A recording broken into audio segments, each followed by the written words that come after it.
Hello, everyone. I'm Owen Osinde, your host here for the Other Canada podcast. I'm with my guest today, Shandel Shand, the founder and the CEO of Marketing Crates. And I also want to shout out our sponsor for this podcast, BDC. I want to say thank you for supporting this show. And you're in for a treat with this episode. We're talking everything from text-based marketing, email marketing, writing great copy, how to make a great brand, and how to really build a great e-commerce store online. And Shandel is here today to bestow us with her expertise on how to make this happen. So let's roll through.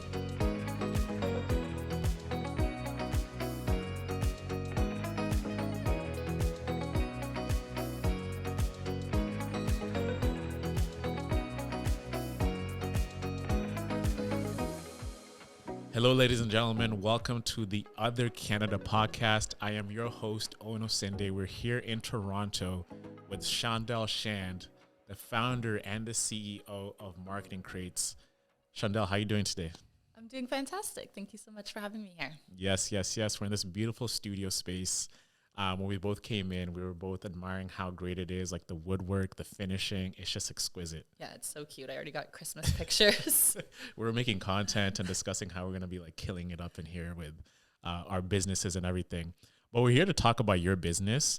You've been really successful in what you do, helping clients generate millions of dollars through email marketing and growing your firm and, just getting it to that level, like where you're getting recognized for your work and also other projects that you do outside of Marketing Crates. But before getting into the nitty-gritties of building a business and how to run a great email marketing campaign, we want to get to know you a little bit more. What your come up was like, how you think, and all the et ceteras, and then we can get into the business world. So what led you into wanting to get into business from the beginning? Really good questions. So, of course, thank you so much for having me here. Of course. It's been a pleasure, and I'm excited to share this information on this episode.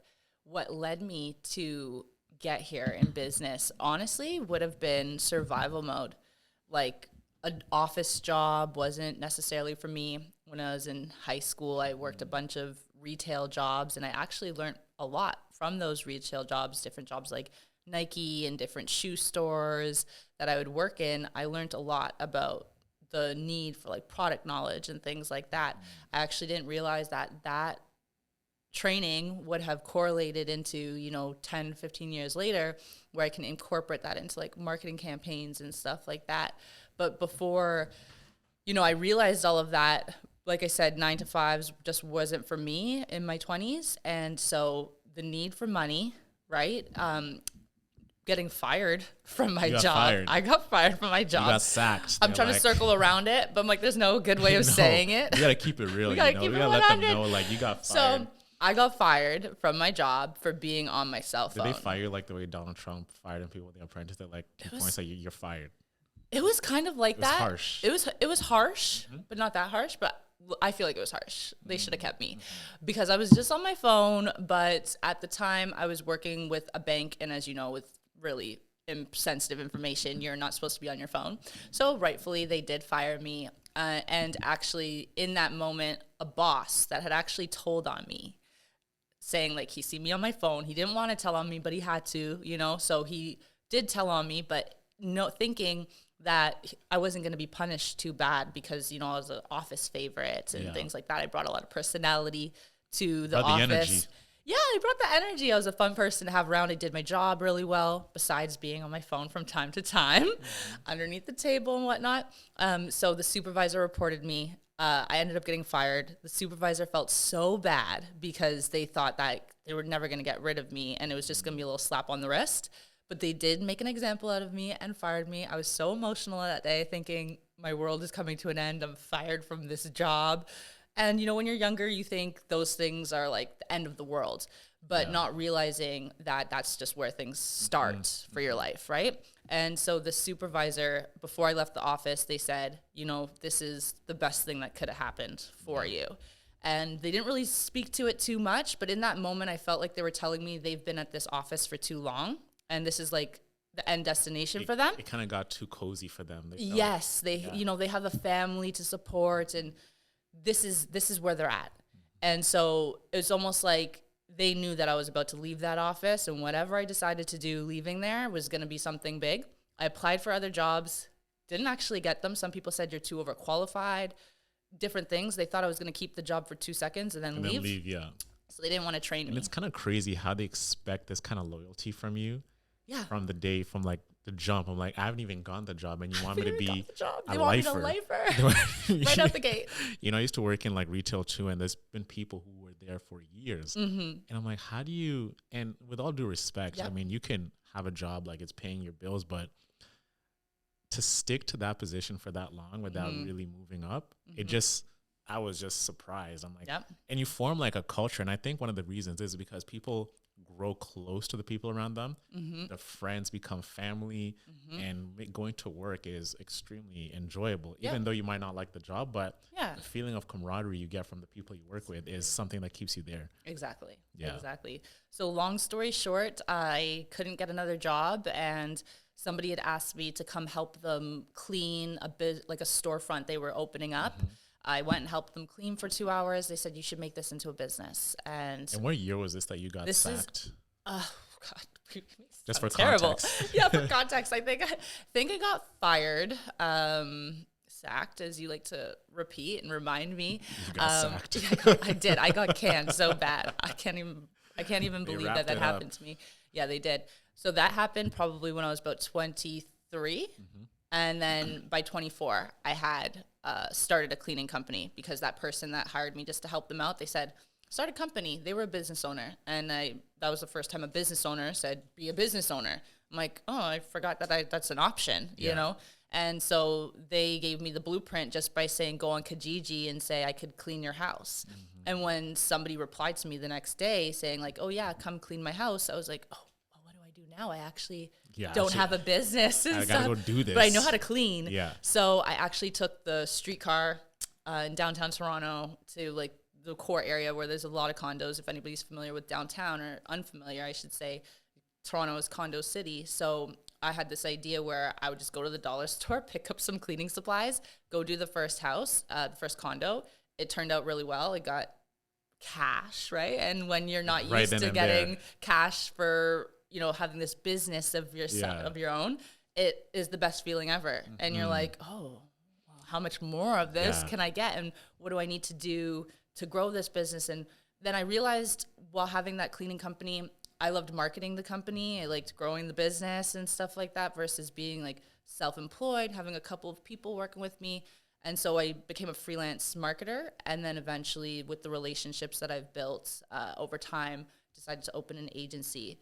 And actually getting into like email marketing specifically, because there's so many things to learn about digital marketing. I've tapped into a lot of it, but how we landed and how I landed in email marketing was I asked a friend for a review, client, and the first thing, her testimony was all about funneling and lead generation, email marketing. And I'm like, I've helped you with so many things. This is what you highlighted? She's like, well, yeah, it's been the best part of what you do for us, right? And so I leaned into that from getting that testimony, and we have, you know, just produced thousands of dollars for people ever since. Yeah. It's racking it up. Yeah. And I also want to go back to what you're saying about getting cash. And I know that feeling too. It's very liberating, ding, ding. Right? Yeah. Like the feeling of like having pay yourself. Exactly. Autonomy. Like someone pays you, and that amount of money, you'd have to maybe do like a couple hours at a store to get that job done, right? Maybe work in retail, like to make that $80, you're working there for like 6 hours and just kind of standing fully closed. But like, hey, I'll just clean your house and make this money. And I also had the same feeling too when I was younger. My mom wanted me to get a job at Timmy's during the break, I think summer break or something like that. And I was living in the suburbs in Sarnia. And suburbs. Like this is like old people town, right? So I'm like, I have this lawnmower. We have a pretty big lot. Like we have all this gas. You know, I'll cut the grass maybe once a week. I'm like, why don't I just cut my neighbor's lawns and make some quick cash? I remember, think smarter, like not work harder. So I remember doing a couple lawns that day. Took me maybe 3.5 hours just around my cul-de-sac. And I remember I made like, I think $200 in one day. And I was already done work by the time like it was 3:00. Yeah. And there was no one telling me what to do. It's me doing my job, me getting paid right then and there, not waiting 2 weeks to get that check.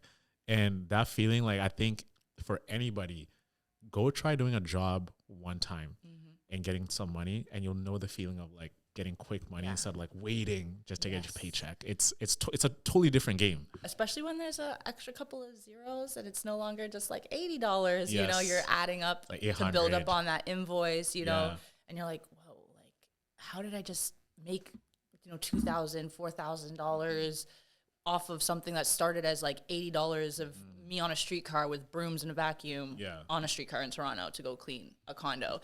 And so that mindset, that mentality of just, you know, you got to go get it, right? However you could get it and build from there.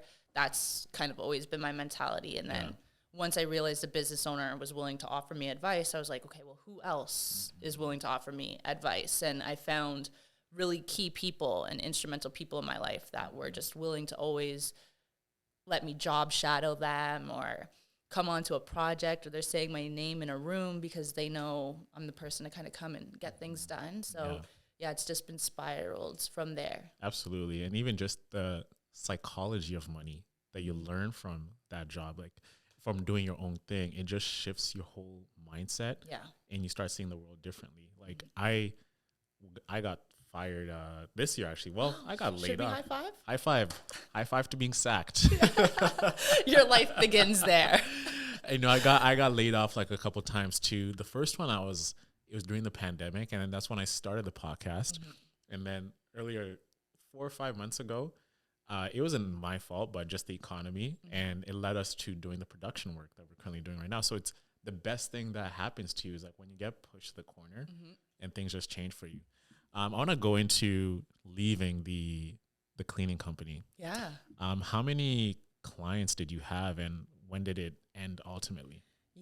We had probably, I would say, consistent clients, like 10, because we did it a little smarter. I didn't tap into the full story. I'm trying to keep it the short versions or whatever for our episode, but the whole story is really, it was an Airbnb style cleaning company. So once I did the first house and was like, okay, well, there's family houses, there's, you know, storefront cleans, there's all these different type of cleans. Well, what do I want to specialize in? Like, what do we want? How do we want to make ourselves unique? I understood that much about a company is you got to figure out how you can make yourself unique and stand out.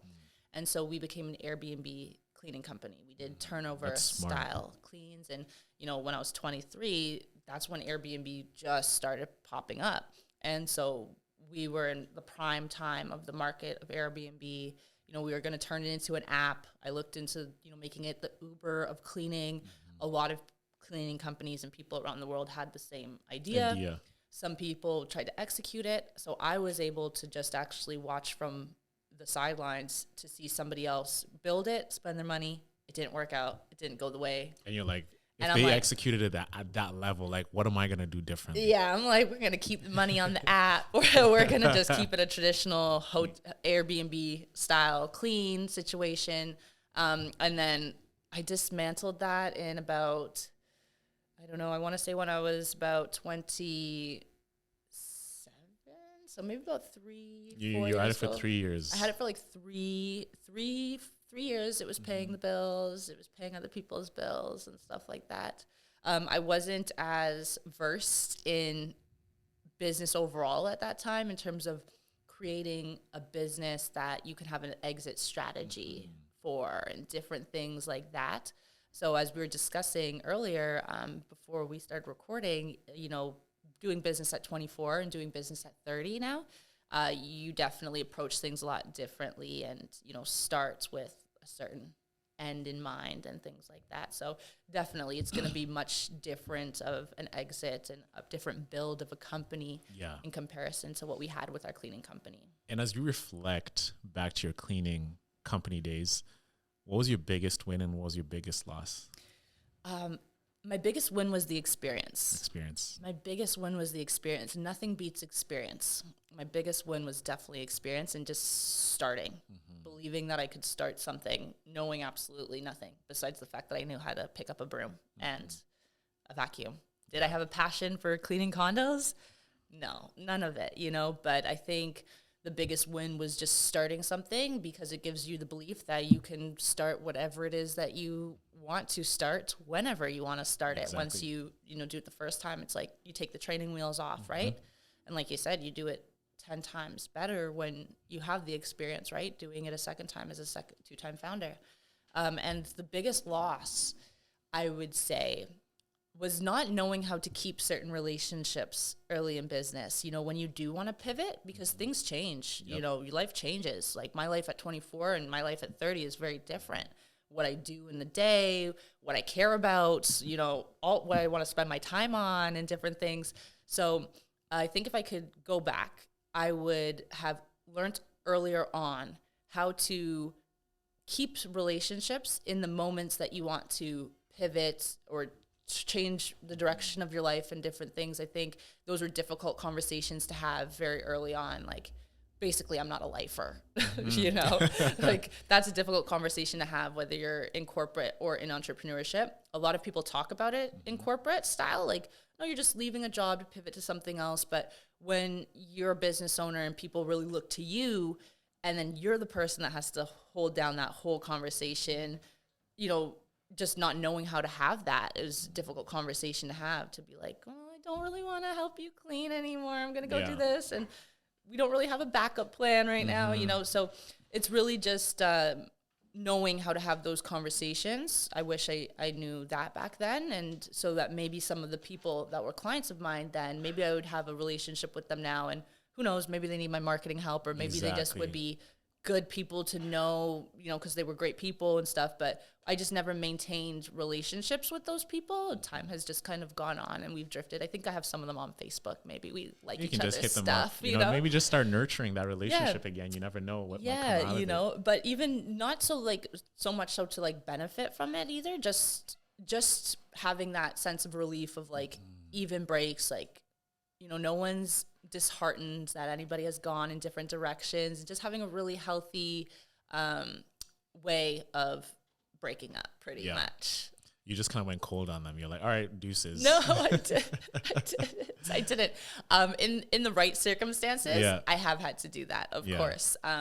But yeah, we finished out what we needed to finish out, and we're in Toronto. It's not that hard to find new cleaners, honestly. So it's such a transactional business, like where like you, hey, job is done, keep it moving. I'll see you soon. Yeah, I've honestly only just clocked out in marketing once because of like just complete burnout, and I was like, no, I can't do this. Like I actually, the high stress, high pressure marketing is fast, e-com, email marketing, just social media, so and I work with high performing entrepreneurs. So when you do that for 3 and 4 years, just constant go, there has been a point where I just had to be honest with a client and say, hey, I don't know if the high pressure right now is not worth it, but in either of our benefit, because eventually like that putter is going to like go like complete out, Absolutely. So it was just the right time to kind of clock out in both of our favors and stuff like that. But we still have a really good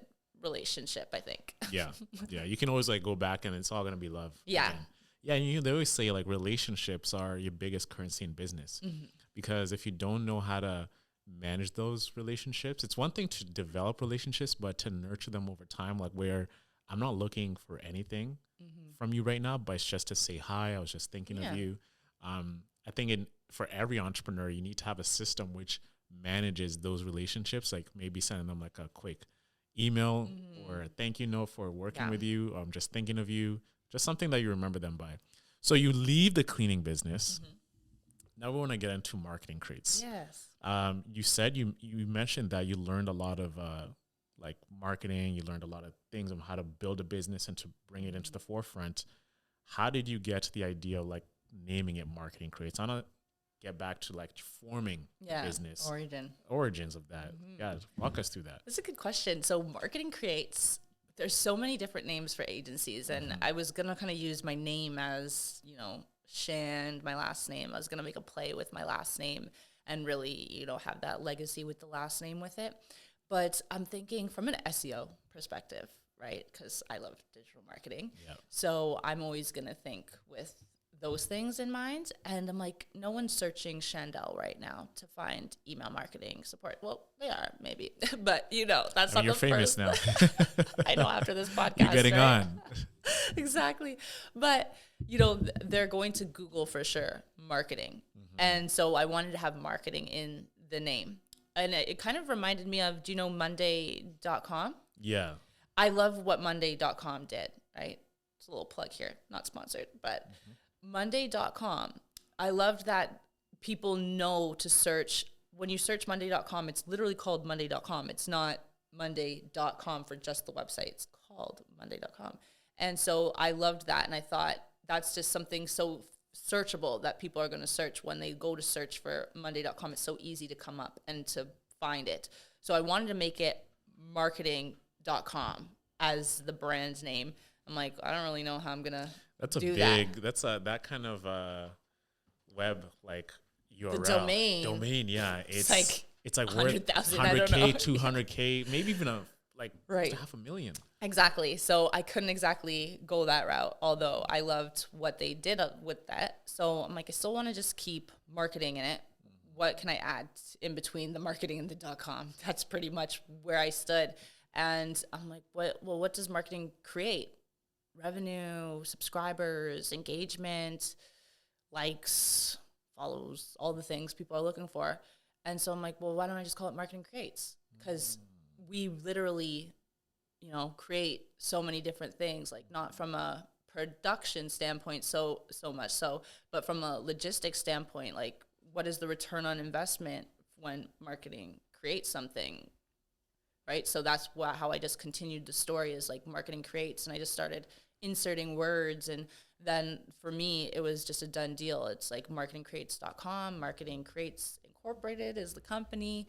And then the way I look at it, everything that we do, we're always trying to think of, well, what does marketing create?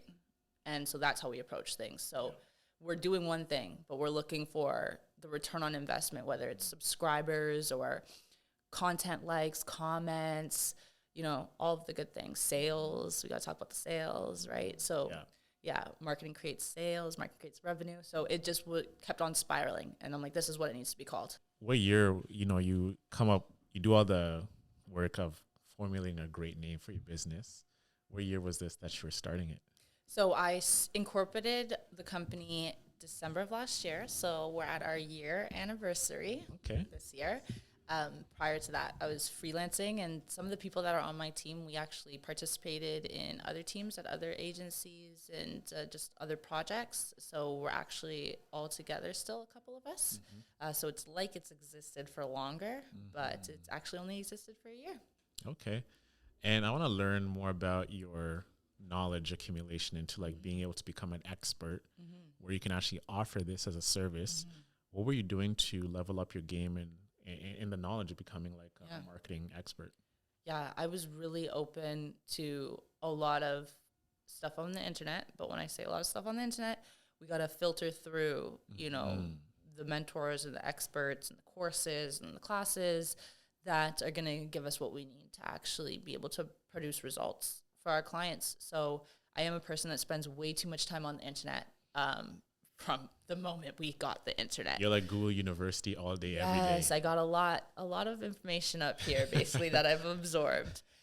So I guess I just found some very key people. The people that I found weren't teaching such great information. I just was able to filter them out. So I guess I was just able to get the tools and the blueprints from people to say, if this is the things that you should go learn, this is how you do it, step 1, step 2, step 3, it's up to you now to go do it. And then I would go off and I would go do the steps that I was given. And oftentimes I would actually accomplish things much faster than I would even have expected, and then had to kind of be like, okay, now what? But it was really just finding the right people that could give me the right blueprints to get to where I am right now. And then, of course, software is online. For example, email marketing. I use a software called Klaviyo. I'm a partner for Klaviyo as well. And a lot of people always ask me to train them on it. And I'm like, did you not go on their website? They have a whole academy. They put a lot of intention to making sure that their customers are successful when using their software. A lot of good softwares will provide you that academy or those tutorials or that blog or that community that you could go to and really elevate your skills with that particular software. So, you know, for somebody that's watching this that wants to pick up a digital skill, I would say whatever platform or software you really want to leverage and then eventually offer something and make some money off of it, then go to that platform. I think even Facebook might have, you know, certain Facebook advertising courses and things like that. So you could literally learn these things from the softwares themselves, and they're producing some of the best content for you to build your skills, get a certification, put it on your LinkedIn, and different things like that. Like LinkedIn certifications are great as well to have if it relates to whatever it is that you're trying to do. Yeah. And so is email marketing like your core offering from your business? Yes, email marketing is definitely our core offering for our business, just based off of the results that it gets.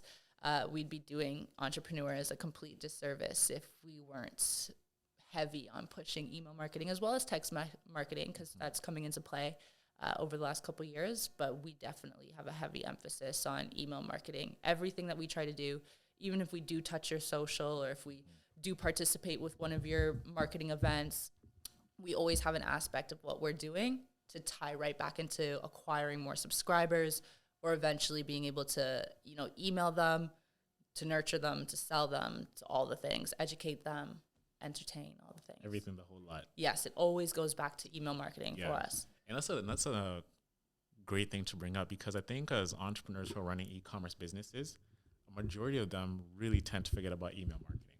I think we're so glued on running ads on Facebook, Google ads, and et cetera, even like Snapchat and TikTok ads, that we forget that when we do get those as customers from those channels, that now we have to actually keep nurturing them to continue growing our business, because a lot of our revenues actually come from repeat customers. Exactly. So if you're not actually nurturing these customers that you've brought on to increase the LTV of them, there you go. You're not really doing yourself a disservice, because now you're just spending more and more money to bring on more customers. So I want to bring it back to an entrepreneur. They've launched a company. Let's say they're selling candles. Okay. On Shopify. Let's do like a small case study for someone to really understand how to start with email marketing from the rudimentary side of things. So you launch a business, you have no audience, you have no customers. You probably have a warm audience of customers who are your circle of friends, and they've probably purchased your candles. Let's say about 20 of them.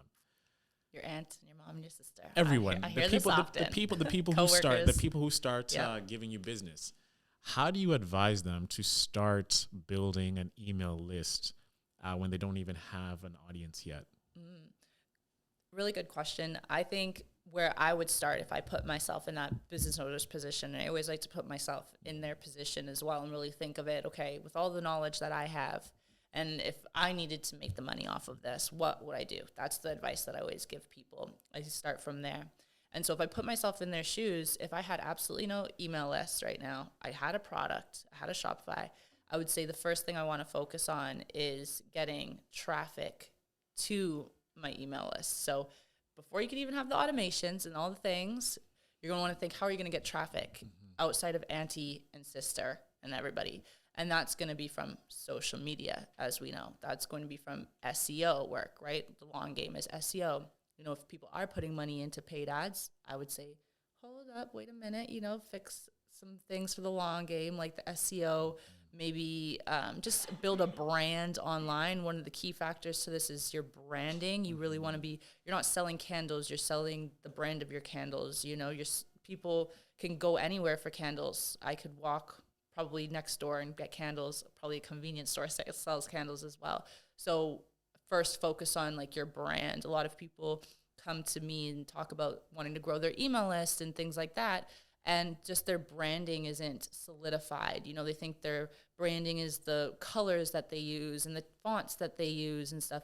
But I would say before speaking to like an email expert, I would even say speak to a brand expert, especially if you're selling a product, because they probably are going to see things that I might not even see as a marketer. I always say that the person that's branding is the person that, you know, is staging the house. They're going to tell you like, oh, okay, this needs to go here. This needs to go here. This is what I want it to look like. And then that person, the stager, is going to pass it off to the realtor, right? Yeah. And then the realtor is going to sell the house. But if you give the realtor a house that's not staged the way it could be, you can't necessarily blame the marketer for selling what you gave them to sell. Yeah. And so if you're confused why you're not able to like acquire more subscribers, get more sales, have, you know, $1,000 days and stuff like that consistently on Shopify, it could be a much underlying factor. So I would say really make sure that you have a strong brand, especially when you're putting out product content, and then always have that content pumping out on social media, because you need that to work in your favor to now convert over to your email list. So I always say look at everything as a traffic standpoint. You know, everything that happens on social, people that are viewing my website, people that are Google searching me and SEO is coming up, I do want to convert them to a email subscriber or a text message subscriber. There's no doubt about that. If you can give me 3 elements that make a great brand for an e-commerce store, what would you say those things are? Well, first I want to put a disclaimer that I would say speak to a brand strategist. In your opinion, this is what I said. And that's why, in my opinion, 3 things that make a good brand. I have worked with brands with very good stories. We hear that often, you know, that purpose-driven story, why it was created and stuff like that. And so having a real strong purpose behind what it is that you've created does make a big impact, especially if your core community starts out with auntie, sister, brother, all of that stuff. You know, I have a couple of brands in mind that I can think of that do very well locally here in Toronto and nationally in Canada, and then internationally as well, because the story behind their brand. But not everybody has that story, you know, that real purpose-driven brand. Some people just might want to sell some candles, right? And so knowing for that brand that wants to just sell some candles and doesn't necessarily have that huge brand impact story, I would just definitely say I'm a big fan of niche items and stuff like that. So I don't necessarily want just any candle. I want a specific candle, like, and especially since we're talking about candles, I like wood wick candles. Mm-hmm. So I don't buy regular candles with the little thing, whatever it's called. Like wax candle, pre-wick candles, like from like Bath and Body Works. Yes, exactly. So I'm a big fan of those candles. Yeah, by the way, it's a little bougie. I like it. I'm okay with it. They smell pretty good. Yeah, they smell good. They last long. They make a special noise. You know. So we just brought up a brand. You said the brand right out your mouth, right? So that's branding. When we have a product, and the first thing we think of is, oh, this store sells it. Yeah. Right. Their signature is these candles, these wood wicks, like the mahogany teak wood. Yes, and the other thing is they say lavender. My favorite one now in the fall is like sweater weather. I don't know if you've smelled that before. I see. I need to step my game up with these candles. Flannel, like as a man, like they call them mandals now. Oh, you know, it's funny. I love this. My mom actually brought it up to me. Because when I go back home, I usually just do like a shopping run from like a little self-care thing. Yeah, I was about to say like a self-care thing, right? Mandals. Right? Mandals. Mandals. I'm here so for I come back and my sister's like, oh, you got like, they're also like, they're so manly. And then, you know, my mom was like very witty. She's a very witty woman. He's like, yeah, you know, you just got your mandals, whatever. And it just stuck with me. So now my cousin used to come, you know, roll with me to the mall. And we'll go do our mandal run. Mandal run. See, mandal run. And so that brings me to my probable last point is that when you have these ideas of like, for example, a mandal, right? I don't know if mandal.com is taken yet, but if it's not, if you don't take it first, I'm going to take that first. Cop that. Honestly, go build that brand up because I've always desired to build a candle brand. And that is a very fun desire, I feel like. It is. And the thing is, Shanda, I have no like great ambition to making this like a titan of the industry to compete with Bath and Body Works. Yeah. I just want to use it as a fun, creative project to sell to people like you, to sell to people who have boyfriends and other guys who like home decor. I really enjoy interior design and home decor. You're saying, I have to interrupt for a second. I do. Because one thing that I didn't mention is knowing who you're selling to, right? And it's not selling to everybody. Yes. It's knowing who you're selling to. And so, like, that's why I bring it back to that mandal candle, because men do want self-care. They do. And if I was a man and I wanted self-care And I knew, like, there's a company, we're giving a bunch of companies some shout outs here. I hope we get some emails afterwards or whatever. Like, thank you. But there's Manscaped, right? Yeah, Manscaped. Have you heard of it? I guess it's like, their ads are everywhere. yes, it's like below the belt scaping, I think is what's going on there. I don't know. I don't purchase from them. Shave your balls. There we go. What he said. Shave the peach, baby. Like, listen, I don't really know what it's for. I didn't really look into it too much, but if it sounds like what it sounds like, then we know what it's for. And so we know I don't shop from them, right? I don't have balls to But they target scape. you, though. Do they? Yes, because they don't target men. They target Women that will buy for the men? exactly, and Yeah. even wives, girlfriends. But this is the thing. Guys still need to know about it because they need to want it. I mean, girls, women, and whoever partner may also want to give it to you, you know, as a gift to fix yourself up a bit.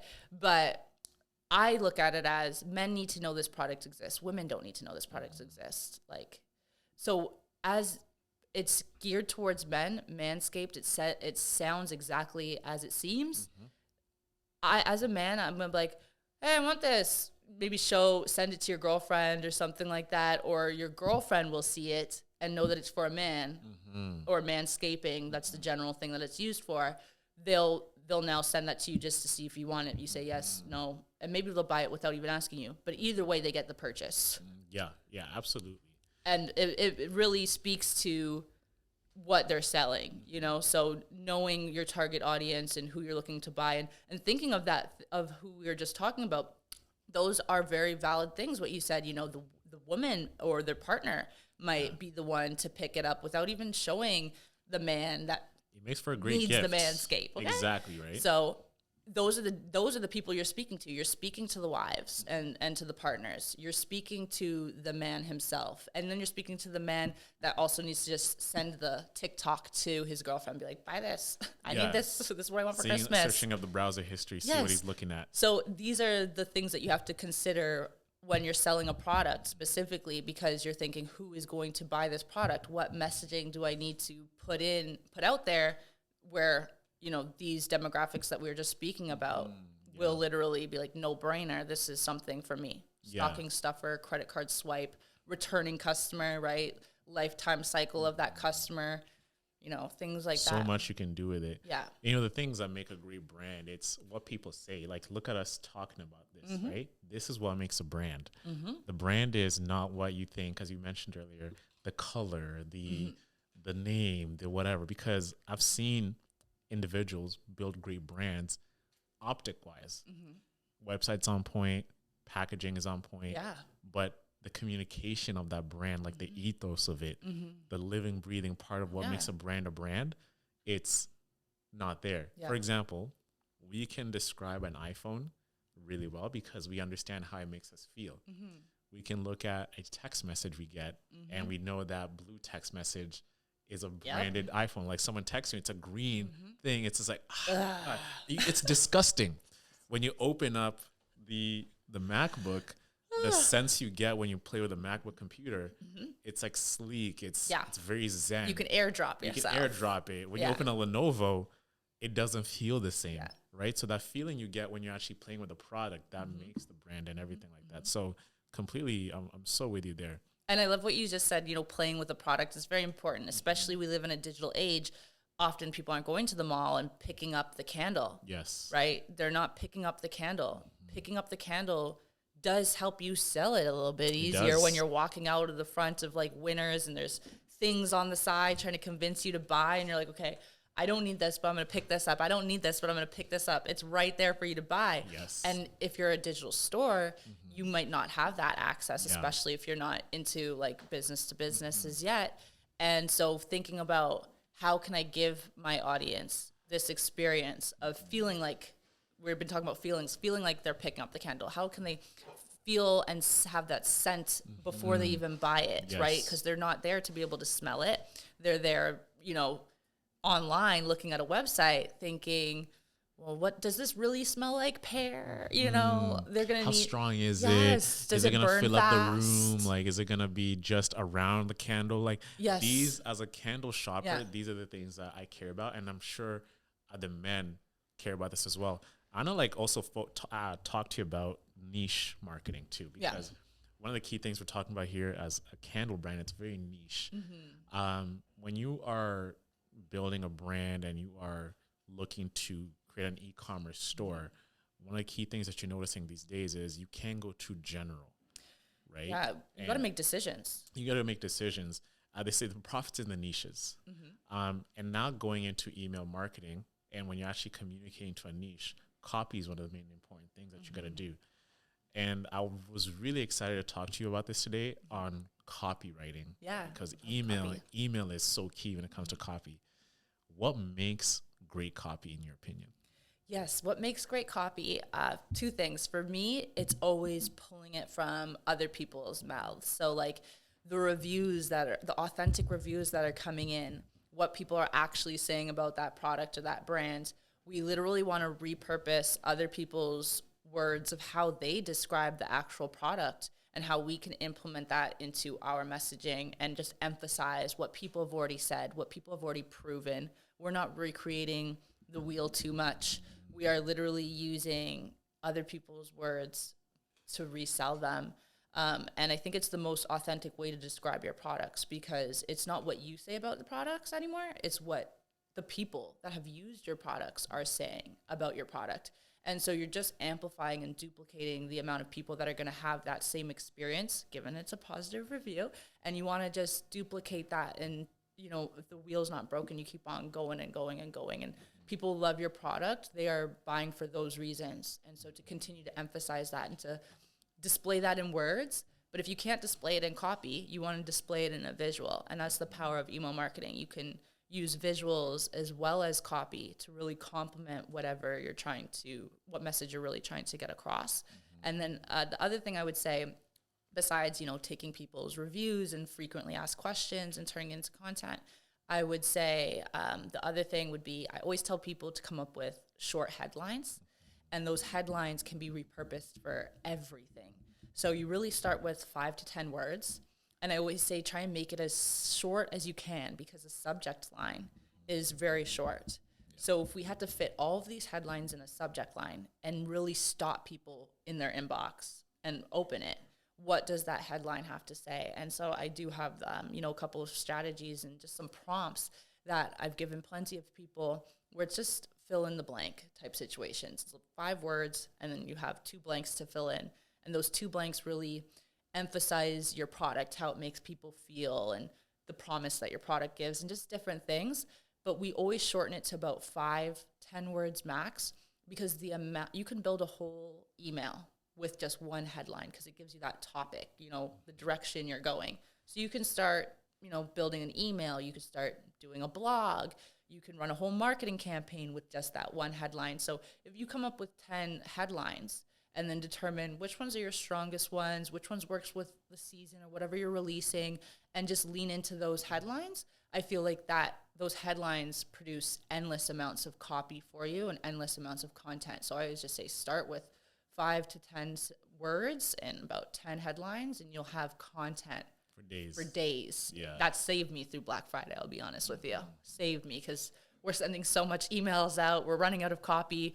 We literally had to go back to our headlines that we've banked before for certain brands and just revive some old copy that we had that's still very relevant, speaks to exactly what we were talking about, the reviews, the certain keywords, descriptive words that people are actually saying about the product. So it doesn't get old. It's timeless content. Yeah. 5 to 10 words. A lot of people think when you write copy, you have to become a wordsmith. Yeah. And you got to be this person who just has a way with words and how to craft it. Is it like that? Do you have to be a wordsmith, or is it just here, develop a process and follow this process, and you're going to have good copy at the end of the day? Mm-hmm. Well, being a wordsmith is very beneficial in its own right, depending on what you do and what you need to use it for. There's always going to be a time where being a wordsmith is such a high-valued skill for the right thing. When it comes to certain email copy, very basic marketing campaigns, we really want to think that people are out here trying to have ABC moments, pretty much. Not so much that their attention is so short.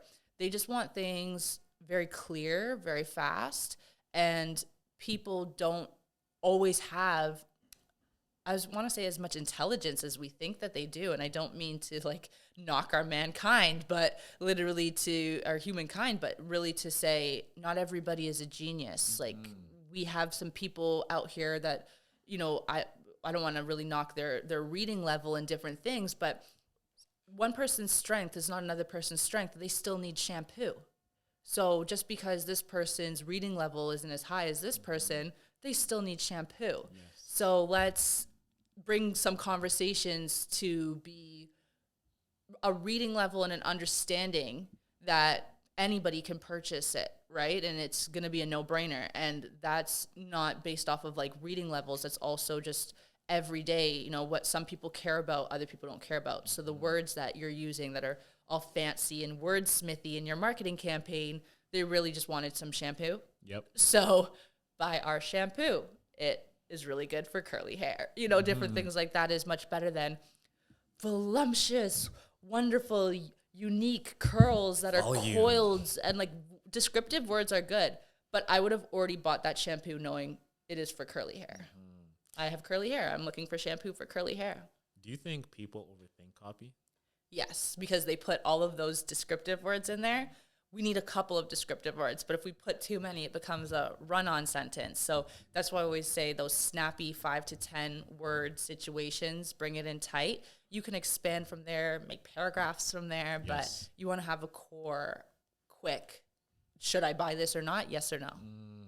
And that's what I lead with. Yeah. And do you find yourself using a certain group of words to get the sale?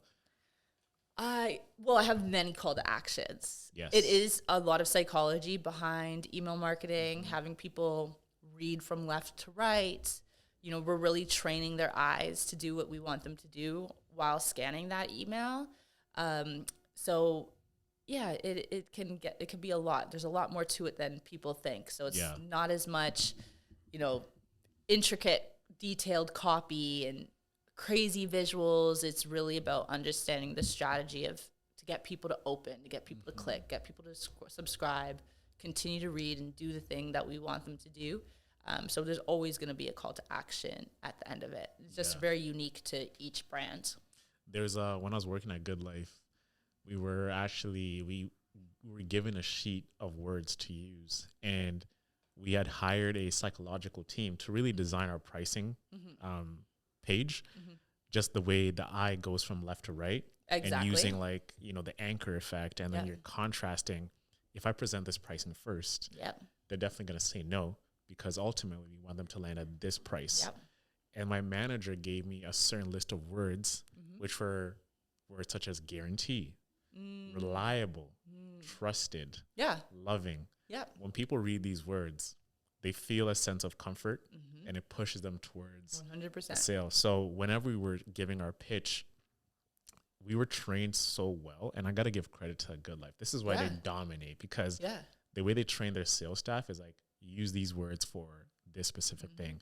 When you're talking to women, shake your head a lot, right? Because when you're talking to them and you're shaking your head, it feels engaged. It's like, do you see how this can help you with, you know, getting ready for your wedding?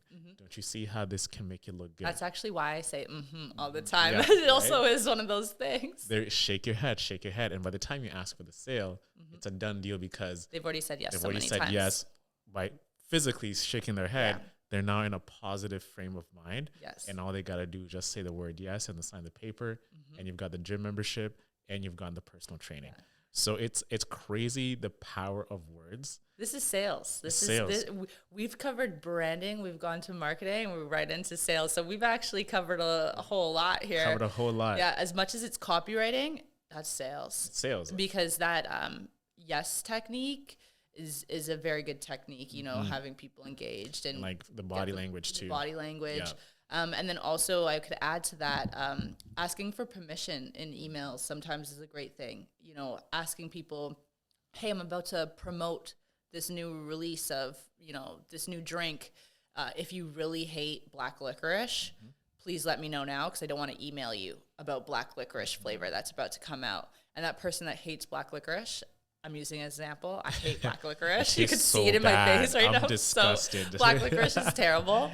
Oh man, I can't. I hate the smell. But I would never want to receive an email for you marketing black licorice flavored vodka anything to me. Okay, so getting me to opt out to that, I'm like, oh yeah, no, I'm just gonna opt out to that specific launch. Then I would appreciate that, because I might want your peach flavor that comes out in the summer, because I'm a fan of your brand.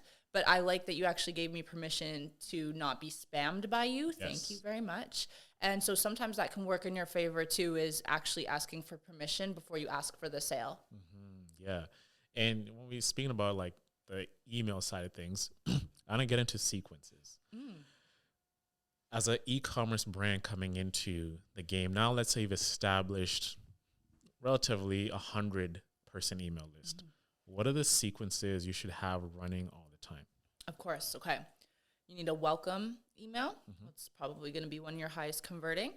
You need an abandoned cart email. You need a thank you for your purchase email.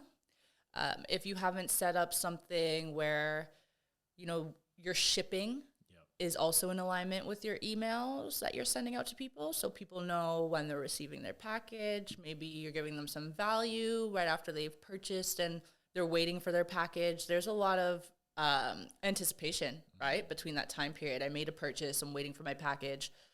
Yeah, it could just show up, or you could get like one reminder that it's coming, but you could also use that as a time frame to educate, to provide value, to encourage them to come back a couple months from now with maybe a discount code or whatever really fits your brand values. But I think one of those are very important.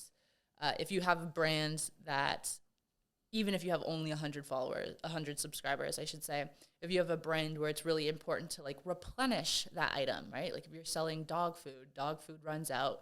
How often does that person repurchase this big bag of dog food? If it's every 2 months, your email software provider, if you're using Klaviyo or something that's as intelligent, they'll be able to send out that reminder without you doing any kind of math, because we're not all mathematicians here.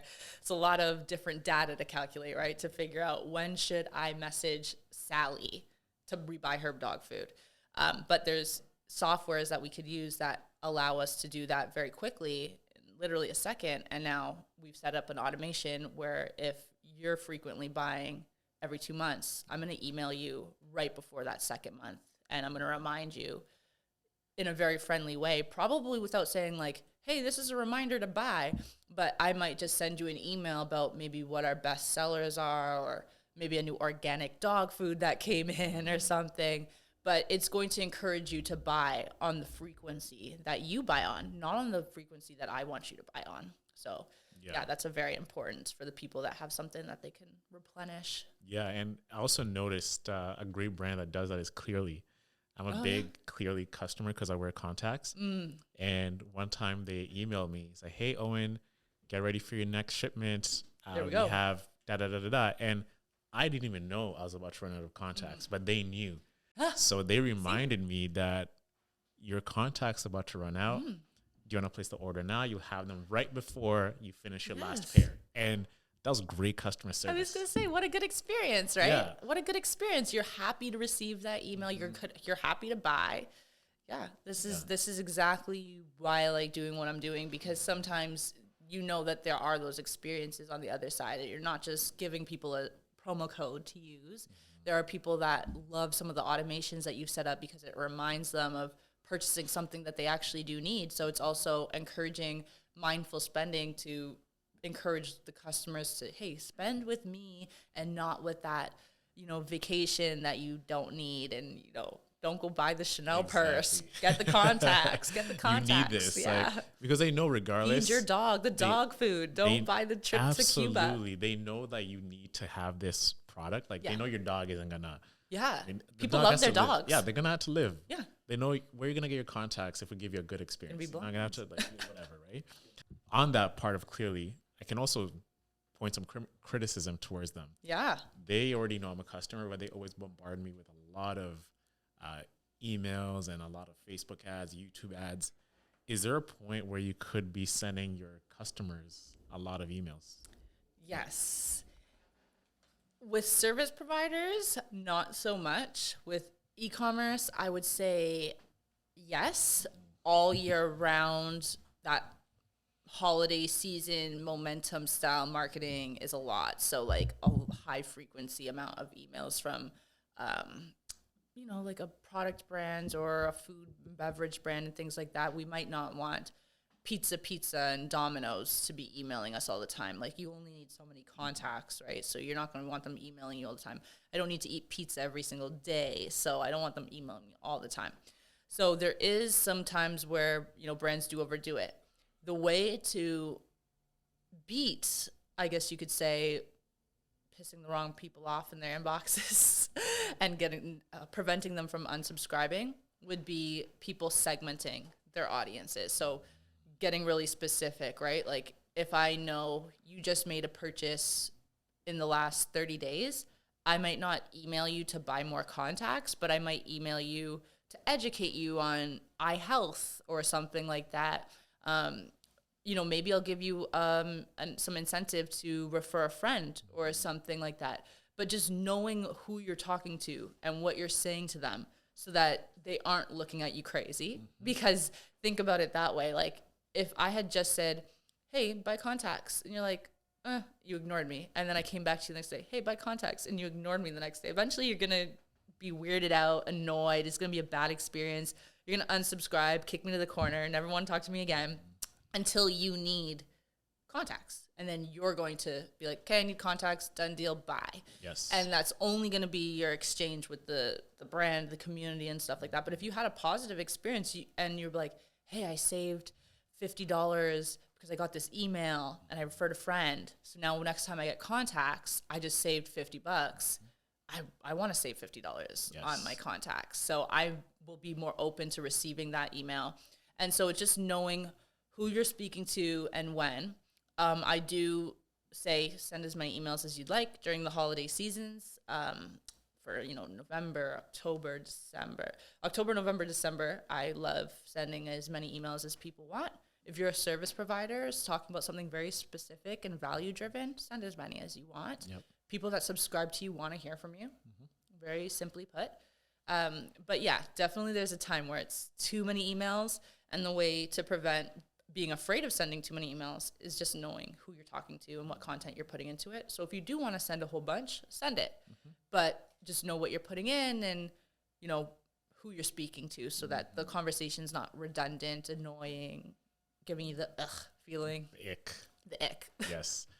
Let's get into text-based, a lot of people don't utilize this. And this is why I'm super excited just to understand your standpoint, like how to get started with text marketing.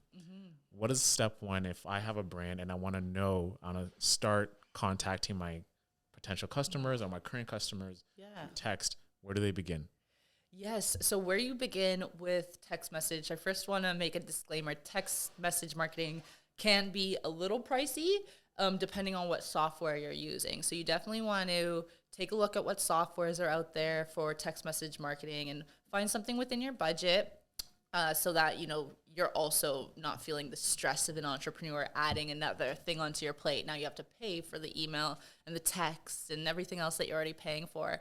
So just be mindful of what text message marketing service that you are planning to use. It could go by how many texts you're sending a month. It could go by how many people you're contacting a month. There are many different payment plans for different softwares. But how I would start it, especially for e-commerce brands, it goes hand in hand with acquiring subscribers for email. So as you're acquiring email subscribers, there can be a section that says, hey, do you want to share your phone number with us as well? And we'll send you texts. A great way to get text subscribers would also be like wait lists to products, right? Products that maybe are sold out. There's a wait list there. Maybe we want to text you when it's back in stock. So that's a lot of incentive for me to give you my number because I want what you have once you stock it up, right? Like I don't want to go back to your site and it's sold out. I want what I want. So I'm going to give you my phone number so that you can then text me. I get that notification. So, like restock notifications. You can encourage people plenty of different ways similar to encouraging people to join your email list. But people may want to receive texts, just preferably they don't check their email. Not everybody reads their emails that they receive from even their favorite brands. So you can even play it as, if you really dislike emails, send us a text. We'll save you in our phone book. So that way when we have something really sweet going on, you'll be the first to hear about it. You know, giving them that exclusive kind access. of feeling like, hey, we're gonna nudge you once we have this kind of. Yeah, but they want the nudge. You have to make sure that what you're giving them, what you're saying, like, hey, sign up to my text. They have to want to sign up to the text, so they want that nudge that you're proposing to them. But you'll never run a text messaging campaign to a customer who maybe they just signed up on your website. You have their number. You're not going to put them on that funnel. Well, this is the thing. When it comes to segmenting your audience, you know, dividing your audience, you can also have automation set up for text message, for email, where I'm building an automation that says welcome, but you might receive that welcome if you opt in as a text, then you'll get a text. Email, you'll get it as email. If you opted in on something that you collected both, you might receive the text and the email, which isn't a problem. But basically that first text that they receive, my software has already told me whether you're a new customer or an existing customer. So I can send you down different paths and have different unique conversations with you. So you might receive an email or a text right away, and you're going to go through a funnel for sure. Always going to go through a customer journey. And I want to say customer journey rather than funnel, because I'm just going to have a different conversation with you, whether you're new. And also, you could be a new subscriber. No, you could be an existing subscriber that hasn't made a purchase yet. You could just have subscribed to my email. So you might have never made a purchase yet, but you're on my email list. You're not a customer. You're a subscriber.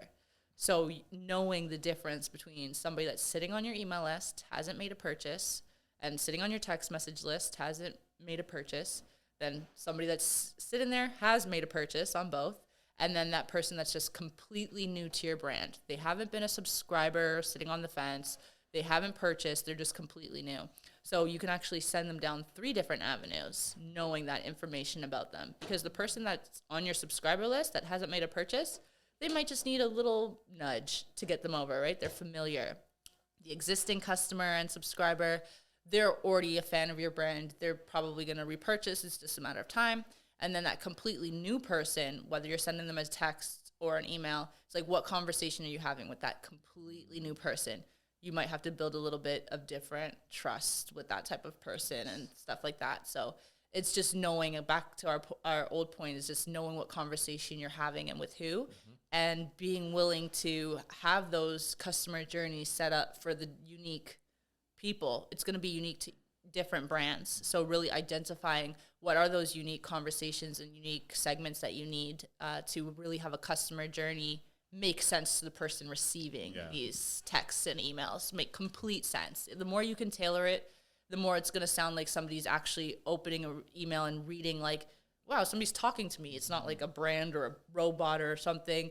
Yeah. Personalized. It's personalized. You can tell that, oh, how the heck does this brand know this about me, kind of thing. Sometimes it can get creepy. So I'm like, don't be too creepy with people. But sometimes that creepiness can also be kind of fun when the person's reading it on the other side, being like, oh, you sneaky brands, you. But I like it, you know. You apply the effort. I needed the shampoo and conditioner, you know. I needed the contacts. And okay, you know, I purchased 3 months ago. Yeah. It could be a creepy experience or it could be a good experience. It just depends on the person receiving it. So a lot of business owners hate dealing with the inevitable, the unsubscribe button. Oh, yeah. Right? People are afraid of it. You can't. They're afraid of it. You work so hard to build this list, but there's always going to be a few number of people leaving every single email you send. What's the industry-wide? I don't know if you know this number. What's the average, the benchmark, like per email? What's the percentage of subscribers you can expect to lose? Honestly, I don't know the benchmark off the top of my head. There's plenty of benchmarks for like email metrics, so that's just too many in my head. But I would just tell people, if you're afraid of people unsubscribing, that is a big problem in business, because, you know, in business you get rejected all the time. You hear no's, so many no's before you hear yeses, right? So you have to let go of that judgment, right? You're not going to post on social media if you're scared of losing subscribers on your email. So it's just a domino effect of like everything that you're going to be held back from. So yeah, I hear it all the time. 3 people unsubscribed. I'm like, oh my gosh.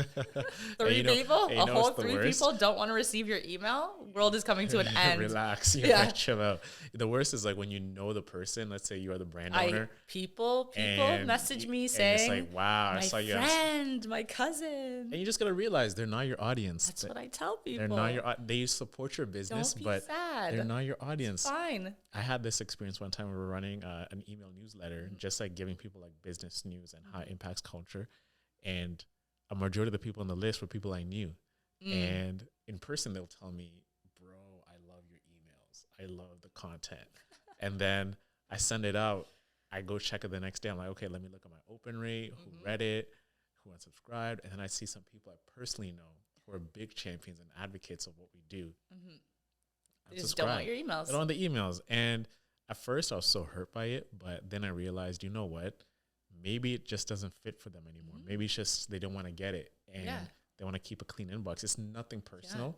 They support the effort, but it's just not for them anymore. And it's a tough pill to swallow, but you just gotta.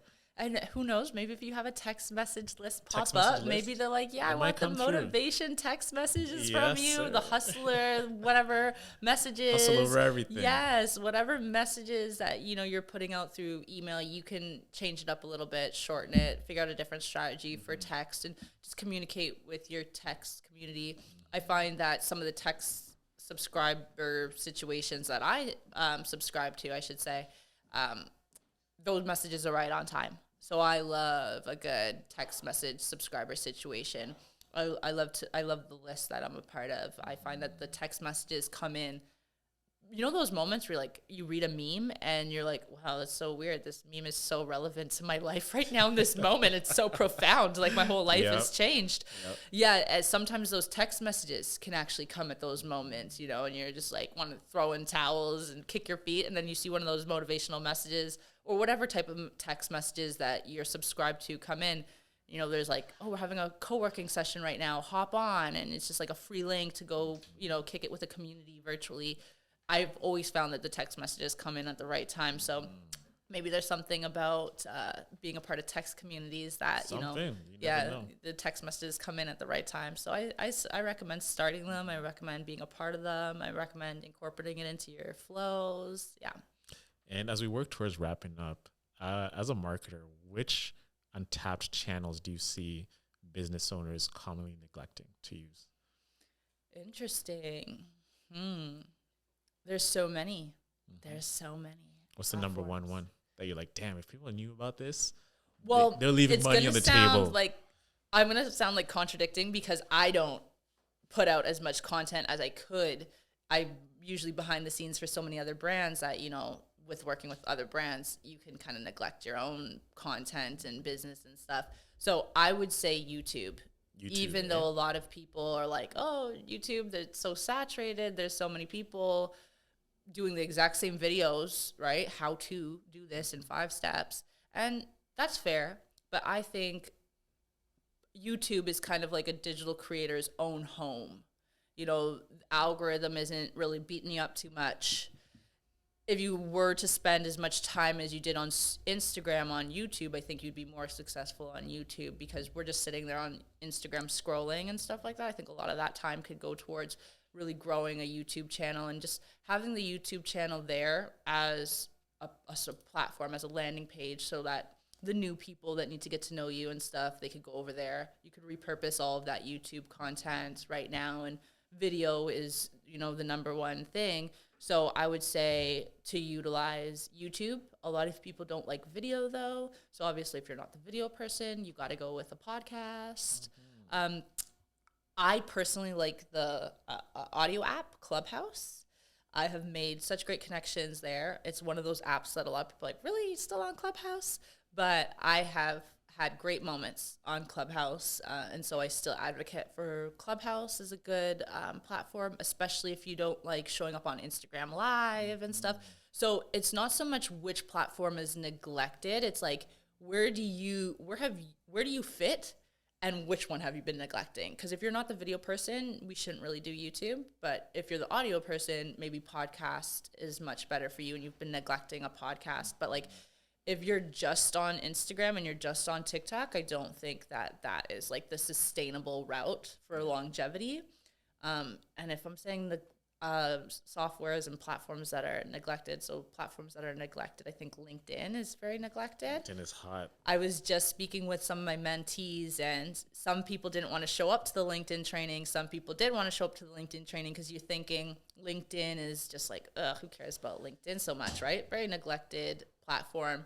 And then the first thing I said to everybody, I said, whoever doesn't show up at this training session is going to deeply regret it. Everybody's like, well, why? And I said, well, give me, what's your first and last name? They give me the first and last name. I search it. And on Google, the first thing that comes up, because a lot of these mentees don't have a lot of press. They don't have a lot of things out there on the internet about them as yet. The first thing that comes up is your LinkedIn. So if your LinkedIn is being neglected and I'm Googling you, that's the first thing that comes up. Maybe your Instagram comes up, maybe your Facebook comes up. But if those are my three options, seeing your LinkedIn, seeing your Facebook, seeing your Instagram, and I'm like a career-driven person, I'm going to take a look at your LinkedIn just to see what you've updated, what your real experience is, not what you show on Instagram as your experience, you know? Because IG is like you're interacting with a performative version of someone. Ooh, very curated. Yeah. So it's like, what have you really done? And those connections there on LinkedIn are pretty priceless as well. So I think LinkedIn is a very neglected. It also depends on your purpose, right? If you're an e-commerce business, LinkedIn, use it for B2B, right? Contacts. You know, you want to get into stores with buyers, then that's what you should be using LinkedIn. If you're a personal brand, then, you know, be using it for your personal brand purposes. Get some corporate deals or something on LinkedIn. Exactly. It's such an untapped platform. Last question for 2023. What's one piece of advice you can give to every entrepreneur starting a business in this coming year? I would say don't be too hard on yourself. I think oftentimes business owners feel like we have to have it all together, especially with Instagram and TikTok, you know, being fully curated. But a lot of the really successful business owners that I know, they aren't really on Instagram and TikTok like that. They really have machines behind them in terms of like the infrastructure of their business and just really key players led with results and stuff. So just don't be so hard on yourself when you're starting a business and because of what you see online and stuff, and really don't let vanity metrics and compare yourself to other people. You know, really run your own course. Be very transparent about where you're at, because you know, if you want to say, oh, I got $1 million, well, what do you need my help for? But if I'm like, oh, no, I ain't got $1 million, and you're speaking to a millionaire, the millionaire might say, well, let me teach you how to make $1 million. So I think there's a certain benefit to being transparent about where you are at in your journey, so that maybe the person you're speaking to or the person beside you might have a key to the puzzle that you're trying to figure out, and you got to be transparent enough to get that support, right? Because if you're lying, showboating, pretending life is as curated as it is on Instagram, when there's real struggles going on as a new business owner, even as an experienced business owner, you got to be honest with your community and your support circle. You got to be real. You got to be vulnerable. You got to be vulnerable. You know, sometimes it can kind of get embarrassing and stuff, but if you have the right people around you, you never have to feel embarrassed. You know, it's always just, how can we, you know, dig ourselves out of a hole or not have that hole to fall in the first place. And the more honest you are about where you're at in business and things like that, there are people that will be willing to support you and probably have been through what you've been through, different things. So allow your community to help you navigate business. And where can people find you? Yeah, you can find me on Instagram. I just finished saying, don't be all up on Instagram. So everybody should subscribe to my email list, though it is in the link in my bio on Instagram, right? We're always trying to get people to the email list. So you could find me on Instagram, inspired by Shandel, and you could find my agency, www.marketingcreates.com. Amazing. Well, ladies and gentlemen, thank you for tapping in. I'm your host, Owen Osinde. You've been listening to the Other Canada podcast, and we'll be back again with a brand new episode. Stay tuned. Peace out.